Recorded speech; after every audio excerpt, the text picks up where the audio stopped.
All right, everyone, welcome back. We're diving deep today into something, well, something we can all probably use a little more of, right? Absolutely. Yeah. Self-love, Big time. but especially, and this is key, during times of change Yes. and uncertainty. Oh, for sure. So we're working with some excerpts today from self-love through change and uncertainty. Okay. Basically trying to figure out, Yeah.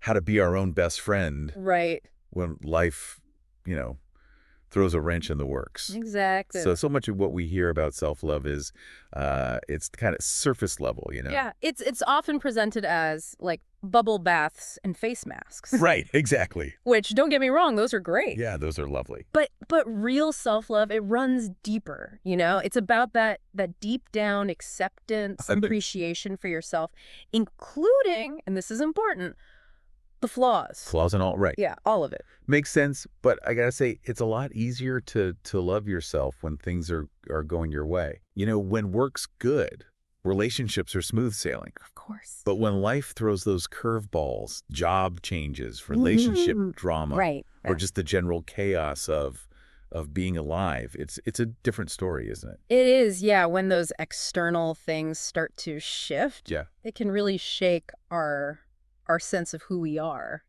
totally. That's where I think self-love becomes so important. It's like an anchor, providing that inner stability when everything around you feels like a storm. So how do we do that? Like practically, how do we actually cultivate that self-love when we're stressed? Yeah. Just trying to keep our heads above water with everything going on. Well, one of the things the text really emphasizes is gentleness. Okay. It's about, treating yourself with the same compassion you would offer to a loved one who's going through something tough. Right. And, think about a recent situation that was challenging for you. Did you approach it with kindness towards yourself? I mean, honestly, I think my inner critic could, run a boot camp. Oh, I hear that.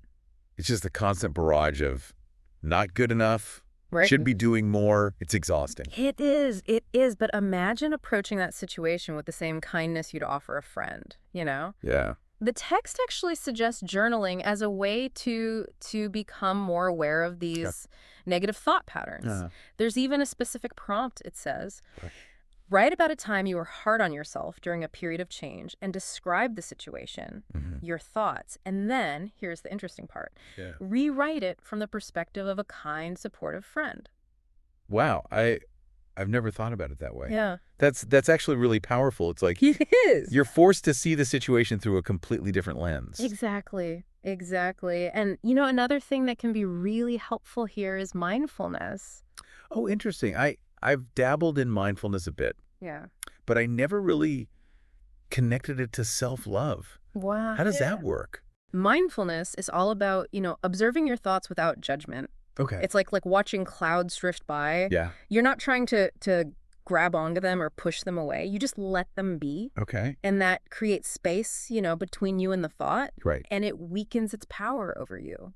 So it's not about suppressing the negative thoughts. No, not at all. But changing how we relate to them. Exactly. That's really fascinating. Yeah. There's actual science behind this stuff, isn't there? There is. There's a growing body of research showing that practices like mindfulness can actually change the way our brains respond to stress. Wow. And what's even more fascinating is that self-love, it's not just about feeling better internally. Okay. It has this ripple effect on our external world as well.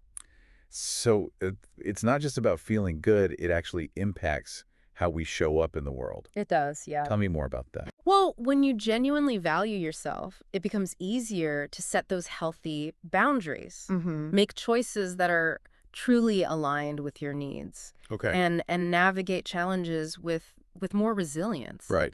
You show up differently for others too, But you're not battling yourself. No. So you have more energy to focus on what matters. Right. And to connect with other people in a more authentic way. That makes me think about all those times when self-doubt has held me back. Yeah. I have this project I've been putting off for weeks, and I get so caught up in my head about it. Right. The fear of not being good enough. Exactly. Yeah. But thinking about approaching it with self-compassion, Yeah. that could totally change my energy and motivation. Absolutely. You're not fighting yourself every step of the way, so you have more energy to actually create something great. That's really powerful. Yeah, and as you move forward, just pay attention to that inner dialogue. Yeah. See if you can catch yourself when you're being critical, and ask yourself, how can I be a better friend to myself in this moment? Ooh, such a good question. It is. And here's another one for you to ponder. Okay. The text mentions that self-love can even impact our physical health. Interesting.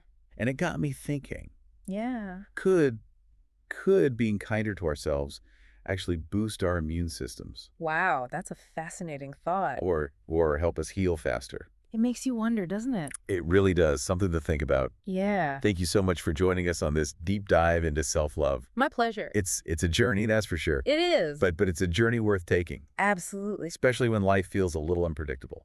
Couldn't agree more. Thanks for listening, everyone. See you next time.